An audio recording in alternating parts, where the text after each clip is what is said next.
തെറ്റാര് ചെയ്താലും തെറ്റിനോട് ഒരു തരത്തിലും സന്ധി ചെയ്യുന്ന നിലപാടല്ല ഇടതുപക്ഷം കൈക്കൊള്ളുക. ഉപ്പാര് തിന്നാലും വെള്ളം കുടിച്ചിരിക്കും.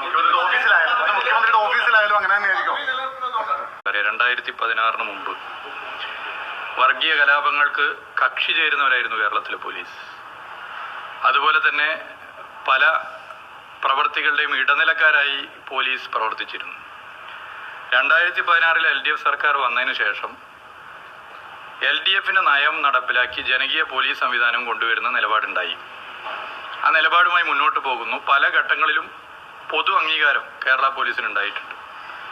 എന്നാൽ മുഖ്യമന്ത്രി ചൂണ്ടിക്കാട്ടിയതുപോലെ ഏതെങ്കിലും തരത്തിലുള്ള പുഴുക്കുത്തുണ്ടെങ്കിൽ അതിൽ കർക്കശ നിലപാട് സ്വീകരിച്ചു പോകും. പാർട്ടി സെക്രട്ടറി ഗോവിന്ദമാഷും പറഞ്ഞിട്ടുണ്ട്, ഇത് ഇടതുപക്ഷ സർക്കാരാണ്.